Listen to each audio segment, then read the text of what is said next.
minute here on mat 3. Torres and Hinton. Hinton standing straight up. He's looking a little gassed. He's not used to going this far. Normally, he's out of there by now. Hinton with a body lock, another lift, and that's a takedown for number 2 in the country, Hinton. Jaden Hinton from Baldwin Wallace. This is Bomber Invitational champ. And I bring in with me Ithaca legend, at least to me, Frank Meyer. Not that legendary, Colin. Come on now. But that was a nice little takedown by Baldwin Wallace's Hinton right there on Isaiah Torres right there at the closing seconds of that bout there. Yeah, it's tough to keep number 2 in the country, Jaden Hinton, off your legs that many times. You know, getting lifted 3 times that match, each time on his feet. You know, at some point something's got to give. Yeah. No, this should be another great matchup right here featuring Ithaca College's Matt Byer, and then he's a returning national qualifier who was won a close match, 13-1 major decision earlier this afternoon. Yeah, that's the closest match of the day. He's been dominant up to this point, and his opponent, Elijah Sear from Castleton. Castleton's got a lot of people in the finals. You're going to hear that school a lot. He's a senior, Elijah Sear is. He's looking to make his first All-American this year, but he's no stranger to winning. He has a 30-win season last year. He beat Tyler Rossini from Oswego State in the semis 3-1. Rossini was an honorable mention near the end of the season last year. So it's not like Byer has a cakewalk here. No, and Castleton has such a deep wrestling room where they brought 40 guys to this Bomber Invitational, and they just kind of iron sharpens iron in that room. It really does. And you see that on the other mat, too, with Rodriguez. You know, you have Rodriguez, number 3, you know, training with Sear every single day. You know, iron sharpens iron, and there's no stranger that you have this, or there's no surprise, I should say, that you have this many Castleton wrestlers in the finals and in the other medal rounds. Yeah, look at Byer right there trying for a little takedown right now. Yeah, Byer has that shelf single. He's very, very good for this position. Watch his trip. He's going to go with his back leg. And he's going to try to step through and trip forward. Most of the time anyway, you see? Yep, as the graduate student has, he's in the driver's seat right there. Oh. Great flexibility by Sear on the edge of the mat, knowing where he's at, knowing the situation, and forcing a restart when he was in a really bad spot. Yeah, I was going to say he was in quite a precarious spot right there, so now Byer has to start from scratch. Over on mat 2, Rodriguez and Wilson. There is points on the board, Frank. It's a 1-0 match, and now a 1-1 match. No riding time for anybody. You know, they're not here to ride. They're here to get their takedown and win. Number 3 and 4 in the country, though, you know, you expect those low-scoring matches. Yeah, no, that's a tough matchup for both those two right there. As Byer is in on another shot here. Sear unable to get his offense going, but Byer, with that high motor he just wants to go, go, go, go. Yep, and he just needs to finish this move right here to get those points. Sear trying to roll through, but Byer's really strong. He has good hips here, unable to. Yep, there it is. That's a 3. Now, with just under a minute remaining in the first, Byer's up 3-zip. Yeah, and I expect Byer to try to put pressure on his back right here, keep him on the mat. Mat 2. Just a minute remaining over there, still tied 1-1. Yeah, not really a lot of shots going on over there, Frank. I was going to say, those two are really just doing a lot of hand fighting, feeling each other out.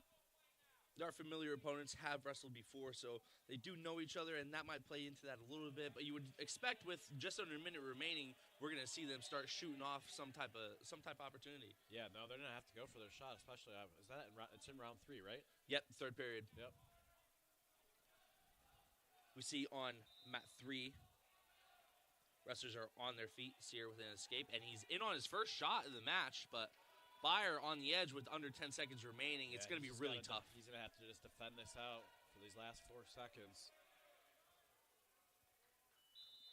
Good defense by Byer there, yeah, knowing where he is on the mat and the time remaining.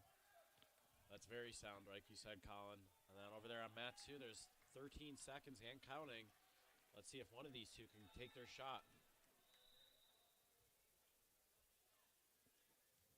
Nothing going on in mat 2. They said, you know what? We've been on our feet for 7 minutes. Why not just stay on our feet for 9? Yeah, so that one will go to overtime, correct? Yep, overtime, sudden victory. Byer gets his one escape on this mat. Ride time got cut down a little bit, but it's still insignificant. No point awarded. You need 1 full minute. Byers just under 30 seconds. Now, like you said, Byers has been so ultra impressive this whole Bomber invite as the graduate students really trying to look off and improve off of his impressive senior season. Yeah, he tech falled his semis opponent. Had another fall earlier in the tournament. He hasn't really been in trouble at all. Of course, Sear from Castleton is, as Byer, in on another shot, trying to give Sear a shout out, and Byers like, I keep talking about me. I want the attention on me. I'm getting another takedown here. Yeah, because he almost could be in tech fall territory here soon. Up 7-1. With the 3-point takedowns, that 7-1 deficit, a couple more takedowns, and all of a sudden you blink your eyes, the match is over. Mat 2 there's yet to be a true shot. A couple fake attempts there like that, and that may be the first shot of the match. Front headlock position, and we get a takedown. It takes a while. It takes more than 3 periods, but there is a takedown. And that's the excitement that he needed right there. Josh Wilson from Greensboro gets it done. In sudden victory, he is an Ithaca Bomber Invitational champ. I guess you could call it an upset, 4 versus 3. Yeah. And these two probably will be seeing each other later in the season, whether it's at regionals or maybe down the road at NCAA championships. Very high probability. As we see Byer and Sear getting a little bit of a scramble there. You think there's an over-under. You hear the crowd go crazy because there's a pinning opportunity on the side mats. But nothing much going on our finals mats as the second period ends on mat 3.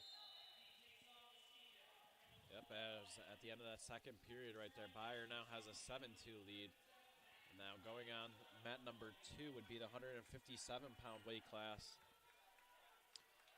Yeah, Michael Petrella from Baldwin Wallace. If you're a fan of wrestling at the Division III level, you've probably heard of him before, considering he's a returning undefeated national champ, 2-time All-American. And I'm sure he's probably rolled through the field here this weekend. Yeah, he has not been shy about asserting his dominance. He's looked untouchable so far this tournament. He's up a weight class from his traditional 149, but he's still looked clean as ever at 57. His opponent, Nate Kamasicoli from Castleton. Oh, that's a tongue twister there. It really is. It's tough out here. These wrestlers, you know what I mean? Why can't you ever have a Joe Smith come on this mat, but Castanoli right there, he's a transfer from Purdue University.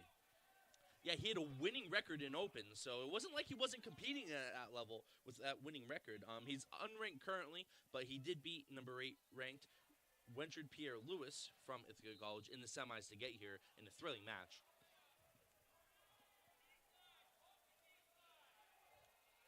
See Byer controlling. Byer has gotten so much better this season, at least in this tournament, controlling opponents on top. Before we see Byer, he didn't want any part of it. He just wanted to cut and go after more takedowns, but we're really seeing him thrive in the top position. I think that was probably one of his goals that he set for himself over the summer, as he wanted to improve as a wrestler. As I think he wanted to come back, use his COVID year, and really try to dominate this weight class. Wants to be good at all facets of the mat, as we see Petrella take a shot there on mat number 2. Unable to finish, which is very, very rare for Petrella. Normally, when he gets in that deep, it's almost a guaranteed score. Yeah. Yeah, this is a close little matchup over there on mat 2, as they're still really kind of feeling each other out.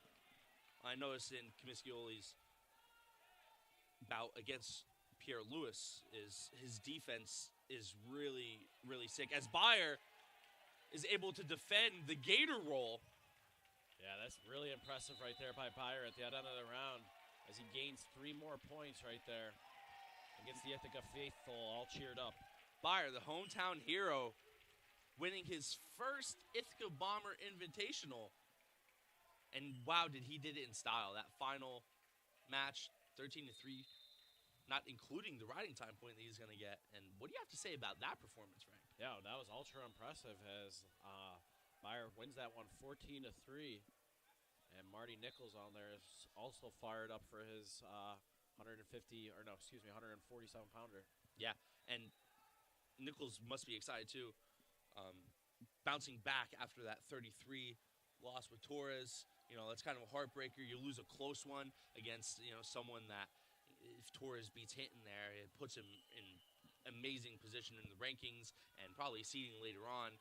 But, you have an athlete so close in weight to bounce back and get that title. It feels good for a program. Yeah. It also earns Ithaca College some much-needed tournament points also at the end of the day. Definitely. The tournament race, Castleton, as you might imagine with so many guys in the finals, is leading.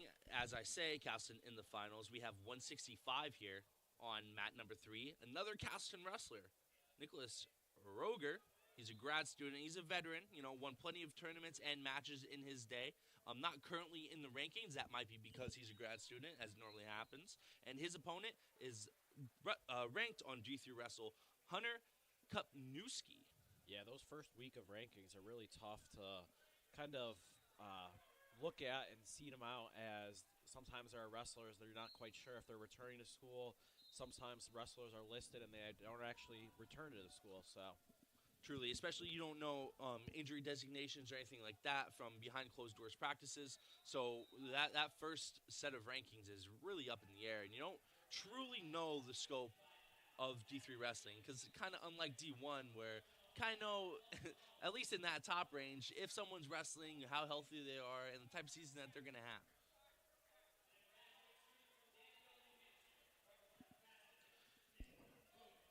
Little Castleton, Baldwin Wallace on both mats.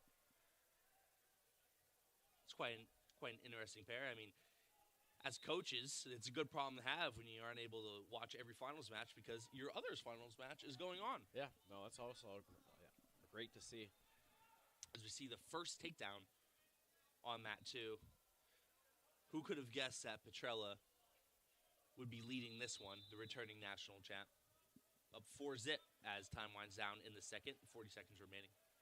Yeah, he'll look to take this second period here as he'll look to try to ride his back out and ride that rest of that 30 seconds here that's remaining in this period. Yeah, really tough on top. Not really worth it, especially with how good of a defender Kemischioli is. Not really worth cutting him and trying to get another one, as we've seen. No points in the first period, and no points in this first period on mat 3 at 165 till still not up at 0. Yeah, as no one really has tried to mount any real serious offense here, as no one's really taking any shots. It's interesting this season too, coming in. Obviously, years past, you have the 2-point takedown and the 3-point maximum near fall, but with that extra point, not only to the takedown but to the near fall, you turn, a 5-point move where, a couple takedowns, maybe a turn and you're right back into it, into a 7-point move from feet to back. Yeah, that's a huge swing right there. Points are hard to come by on this level when you have these ranked wrestlers, so refined. Yeah, they'll just try to be as defensive as possible, as they'll try to really just wait until that last possible moment to shoot their shot, is when they find that little weakness in their opponent's game. A lot of these guys take a couple periods to fill each other out. Especially at the start of the season, maybe you're a little bit unsure yourself.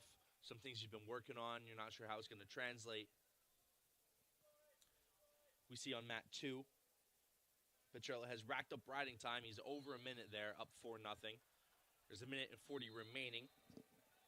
And on mat 3, we're going to see the whistle from some of the consolation bouts bleed over and have a false start, but no one got hit with a caution. It's all good, nothing to worry about. So you're saying that's a 5-yard penalty? I wish it worked like that. 5 yards, next thing you know, you're sitting on the table. Yeah. First points of the match headed to Nicholas Roger from Castleton. Yep, he gets that escape right there. In quick fashion, too, 13 seconds. Riding time is becoming more and more important as you get deeper into the finals. A lot of these guys don't get ridden for long, but they also don't give up many points. So if you are able to get that riding time, that is huge advantage. Yeah. Like keep seeing that Castleton guy right there. He's really trying to put in a hold, a strong lock right there on that neck region. Yeah, collar tie up. And you see him try to snap out of that a lot. He's been doing that all tournament. He's really, really strong in his ties. You see he's comfortable in there. So some guys kind of freak out once you get in tight, but him, Roger, and Kipnewski, very comfortable in the tie-up. Not a lot of shots out of there, though. Well, as I say that, there was one right there. Roger in, trying to high single. Kipnewski, nice sprawl, reshot, nothing going on, and they restart in the center like nothing ever happened. No, that was really good defense right there. We see on the other mat 2, Petrella finally gives up the escape to Camascioli. Little funk roll, but nothing really doing. That's some little desperation attempts right there in the final period. He's just looking for that last try to tie it up at 4-4, but it's unsuccessful. Yeah, but especially funk roll with that riding time. It's an opportunity to maybe squeeze out some back points. But Petrella, unsurprisingly, wins the Bomber Invitational at 157 for Baldwin Wallace. As 165.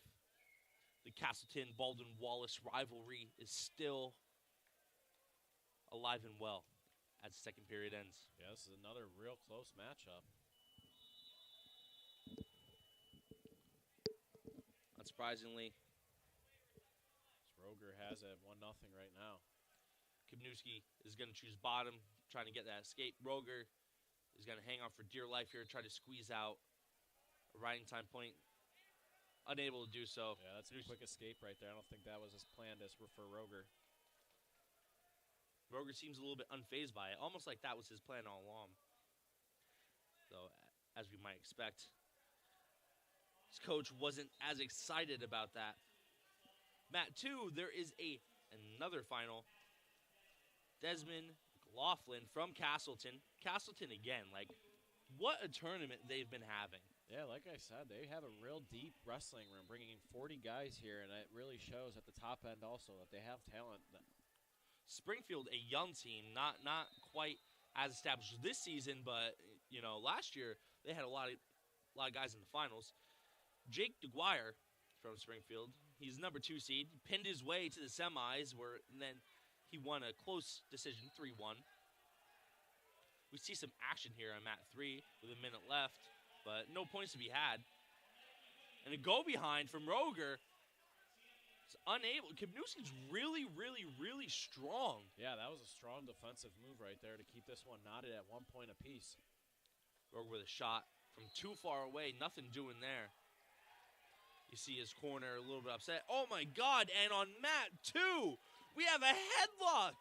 Everyone's favorite move. You don't see that often, and like you said, that is what brings the crowd on their feet. Everyone loves the big throws, and DeGuire from the graveyard pulled it through, has the grapevines in, and it's only a matter of time until he gets the fall here. Yeah, no, he's got that thing really wrenched in. There it is. DeGuire, he pinned his way to the semis, won a close one, and was like, that's too close for comfort. I want to get off the mat right now through a headlock. And McLaughlin didn't get to mention it before the match ended, but he upset a number 3 nationally ranked Charlie Grigas. No, that just was an impressive victory right there. Yeah, it do it in style, like you said. Yeah, it's you don't see that every day in the finals, especially as we get into sudden victory on mat 3. A little bit of shine for our people over at mat 2, and a big double to end the match. Little back points mean nothing as your 165-pound champion, Hunter Kipnewski from Baldwin Wallace, does it. Yeah, that was a great little shot there in that overtime period, and he really went for it and was able to capitalize. Yeah, did not hold back. Full-blown blast double. Yes, they're really rolling through this bracket now as we get up to these upper weight classes. Yeah, something that we didn't really expect coming in here. Obviously, you have some of those defensive battles, as we just seen last match, 1-1. But we didn't expect a couple of these matches to, end in pins and to really fly through this like that. 184 on mat 3, and then you have your 197 on mat 2, but we'll focus on mat 3 because they started first, and, when you go first, have to talk about you first, right? Yeah, the only first situation I heard is a good quote from Ricky Bobby. If you ain't first, you're last. Shout out to our Ricky Bobby lovers out there. Knights, yep. On 184, on mat 3, we have number 3 in the country, Samson Wilkins from Castleton, and number 4 in the country, another 3 versus 4. Number 4 is Isaac Corey from Penn Tech. Penn Tech struggled a little bit early on this tournament, but Corey's kind of their anchor. Corey's the guy that they're going to look to kind of grow the room a little bit, grow the culture of the room, and really get it going. Yeah. No, and he'll really try to gain some team points right here in this championship bout. And 197 over there on mat 2. 197 had, surprisingly, the least amount of entrants today. Yeah. With 16 wrestlers only. And you don't really see that often in a lot of these early season invitationals. That's quite surprising. Yeah, a lot of these teams still trying to figure out who's wrestling where. But alas, we have Anthony Kaskin from Oswego State and Darby McLaughlin from, guess who? Castleton. Castleton running the table here. Both had very, very convincing paths to the finals. McLaughlin went first period fall, 10-0 shutout major decision. Kaskin, his route, much of the same. Tech fall, 19-4. Tech fall, 20-4. And then a first period fall on his end. Yeah. No, I think that first period fall was the most impressive I saw him wrestle this weekend. Yeah, he really big improvement from last year. Seemed to struggle a little bit as we see Corey get a takedown here on mat 3, up 3-0. Yeah, he's really got control of the back right now. This is a precarious situation. Yeah, throwing that leg in. It's really tough once you get those hips off the mat when the leg's that deep to really get anything going. Wilkins just trying to knee slide up, get that leg out, but if he's unable to do so, it might be a long 30 seconds for him. That's exactly what I was about to say, is Wilkins is going to really have to fight for this 30 seconds as the count really has now started. Corey able to get 3 swipes, assuming referee said he broke the plane and didn't get the full 4. But I'm not sure Corey's really complaining as first period winds down. And not only is he up 6-0, but got a full minute riding time. Yeah. And you'll love to take that into the next period, especially with that 6-0 lead. It'll make that match a lot easier in his behalf. Mat 2, nothing going on. Shot outside of the bounds of the camera. I'm sure folks at home were able to see that, but out of bounds. Nothing going on for Kaskin. Didn't get, not 2, 3. I'm even making the mistake. I just said earlier, I'm like, all these coaches, you're yelling too, and here I am in the booth. Yeah, it's a hard new thing to learn, right, for wrestling folks here in the collegiate industry. Big mat return from Wilkins. Yeah, really was able to show his strength right there. Pulled him all the way up into the sky before bringing down the hammer. Over on mat 2, 197 bout. McLaughlin chose down. Took him 12 seconds to get up. And now he leads 1-0. Yeah, his opponent really kind of just conceded there at the end and just kind of let him go up, and now they're back to the neutral stance. Corey getting taste of his own medicine here with the legs. We saw in the first period he was really digging in that power half, able to get a little claw tilt over. And then now Corey's kind of in the defensive position of the same move. Yeah, and just like that, the riding time is essentially even now. And it's going to go swinging, packing now in the favor of him. Wilkins going to need a turn from here, though. He can't win this match on a ride out. He got turned in the first and gave up a takedown. He's going to need something going on here as we see an injury time over on mat 2.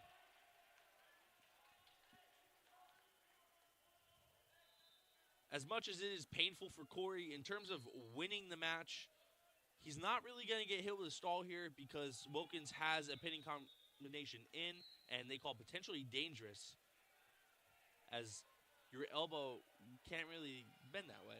Yeah, So now he'll go back to that riding position. He'll have to really try to work from there. 25 seconds for Wilkins to keep Corey down, see if he can get another leg in. Corey doesn't seem too keen. He feels very comfortable with a 6-0 lead right now. Yeah. And he's really just trying to put his weight, full body of his opponent on his back. Over on mat 2, we saw the brick come out because they thought that there was a reversal. Turns out there was a reversal. So now McLaughlin leads 2-0 over Kaskin. Oh, they waived. Yeah, they waved that off, I believe. Okay, so what happened was they waved the brick. McLaughlin was called an injury time. So when they return, once you call your own injury time, the other wrestler gets a choice. Gotcha. So that then makes sense. Kaskin chose down, got the escape, 1-1. The scoreboard was just, they're still Catching adjusting. up, yep. Oh, that's a big shot right there. That's exactly what McLaughlin needed. With little time on the clock, 20 seconds remaining. If he can end this period on top, he looks really good for the third. Yeah. And we'll have really 21 seconds just to kind of ride out that time. And try to carry that 4-1 lead into the next period. See, nice reshot by Corey on mat 3. Unable to score any points of his own, but it's really not that big of an issue. You're up 6-0. You know, some of those reshots sometimes just not to get hit with a stall. You know, waste a little time, and with a minute remaining, no points on the board for your opponent. That's an easy victory. I wouldn't say easy, but he makes it look easy. Makes it look easy, especially how dominant he was in that first period. A little bit of a rough patching too, but he gave up no points, and the riding time didn't even equal a minute. So, score is true at 6-0. Some controversy on mat 2.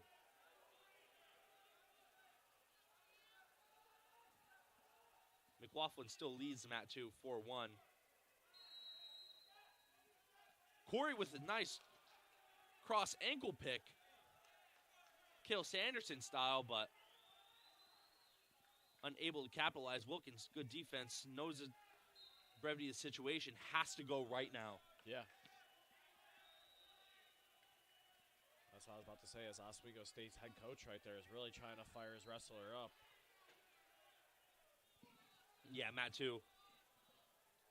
As this winds down, Wilkins able to get a 3-point takedown, but not enough time on the clock.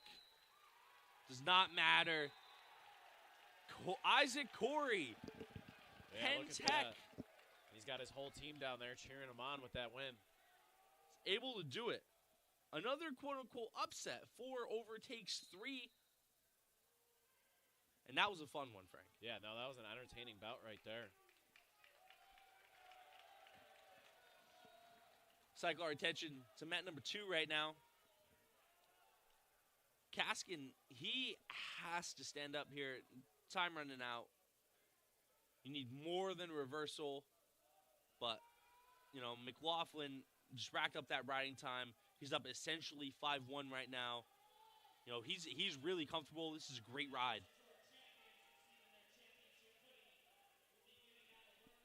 On mat 3. Mat 3 should be a fun one. We have Doug Byrne from Baldwin Wallace. If you were following him last year at all, Byrne was a 197-pounder. He ended up taking 5th at Nationals. He's a returning All-American. One of the defining matches was Ithaca's very own Ez Chakwizi. Took him out. No, that was a great bout over there in the national championships, as Ez really was able to show his dominance. And Ez is back this season as an assistant coach, really adding to Marty Nichols' wrestling room. Yeah. If he wasn't good enough in a singlet, he's been doing a great job in a polo. And Byrne, quick to the takedown, threatened to near side cradle there. Yeah, that's a quick 3 points right there for Byrne. He's wrestling, pardon me, because this is a doozy. Abbas, Adrulaham? I'd Yep. go with that one. You killed it, Frank. Nice. Unfortunately, unable to go down and get a pronunciation. You know, these wrestlers, they're preparing, and I don't want to do too much to get in the way. But, Frank, would you like to take a guess on where he is from? He's also from that Castleton University. He is from Castleton. And he had a ride to get here. He beat the number 2 ranked wrestler, Michael Filieri from Springfield, in the 7-4 decision. Then he beat a ranked Mason Sprinkle from Norwich, 12-5. Yeah, those were no slouch of matchups right there. As we see McLaughlin as the 197-pound champ walking off of mat 2. All we have left is this 285-pound championship bout. But Byrne, a returning All-American, and sometimes you see those guys that, you know, they wrestle at 97, they try to make the jump to heavyweight because they feel like it'd be, you know, beneficial in a way, but they just struggle to take that balance of a quote-unquote easier bracket and gaining that weight. But Byrne looks like he's filling out 285 quite well. Yeah, I was going to say, he looks pretty fast out there, and that's where when you're lighter at that heavyweight, in that weight class, you're really able to use your speed over your opponents. You can definitely see how much he was cutting to get to that 197. He looks comfortable out there. And while there is that size difference, he is slick and strong, which is a great combination at heavyweight. Yeah, no, 100% right there, as he's really trying to defend right now.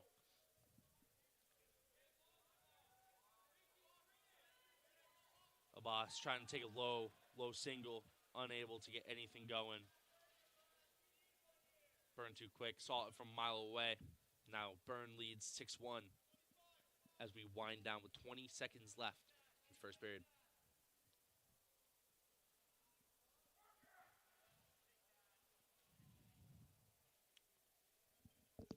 See a lot of times at 285 too. Not a lot of riding going on. It's really tough to keep down a 285-pound man who doesn't want to be kept down. Yeah. But Byrne taking some, and Byrne maybe be able to squeak some back points in. Yeah, right there in those closing seconds, he really went for it. Now he's already up 10-1. This could get into that tech fall territory. Byrne's a great wrestler, all areas of the mat, really excels on top. It's that 197 in him, carries over to heavyweight.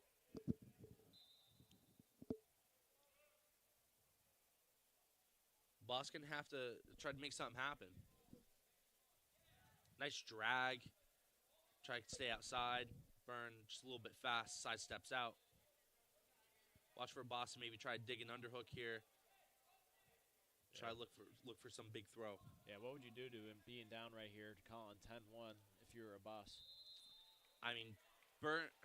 The issue really here. Go for like one of your big shots, or the issue here. Byrne is so good, and his defense is stellar on any leg attack. Right. If I'm a Boss, I'm going big. You're down 10-1 with riding time, right? So if you give up a go behind, you haven't really been able to get out of Byrne from bottom. I'm trying to go big right now. I'm saying if I get teched, I get teched. At least if I go huge, I get 2 opportunities if I get taken down, right? 3 more points right there for Byrne. And now if he gets up, he's only got 1 more shot at some big throw. And if I get pinned, well, if something like this happens, I'm in the same situation. So if I'm Boss, I'm going to huge. Yeah, go big or go home. Exactly. You're in the finals against a returning All-American. Try to make something happen. Byrne's just so tough in that ride. Huge power half. He just cranks him over. And if he gets that 4 here, we are in tech fall territory. Yeah, I think he's going to lock it in here. There it is. The fall for Doug Byrne from Baldwin Wallace. No, that's an impressive debut here at the Ithaca Invitational on that 285-pound weight class. Yeah, Doug Byrne really going to try to shake some things up at heavyweight at 285-pound weight class. We thank you all for joining us here. A little bit unconventional of a finals, considering we had 2 mats going at the same time, but we thank you guys for tuning in, staying with us. Yeah, no, it was a great opening invitational here on the South Hill as wrestlers really were able to get their first taste of competition against some of their non-familiar faces in their same wrestling rooms. For anyone interested in the team score, we'll run through it before we leave. Castleton, unsurprisingly, with as many finalists as they are, comes in first. Baldwin Wallace comes in second. 3, maybe a team that not many people were keeping an eye on because they're kind of out of the race for a little bit, but they came storming back with Springfield. And number 4 is our very own Ithaca Bombers. Yeah. Now, Springfield had a lot of those guys wrestling up through the consolation brackets. That's how they were able to add those team points late here on Saturday. Yeah, off the camera, they did exceptionally well in those 3rd through 5th place bouts. But that is all for us from that Ithaca College Athletic and Event Center, Edward and Sherry Glazer Arena. I'm Colin Herb. And I'm Frank Meyer. We're signing off here from Ithaca College Athletics.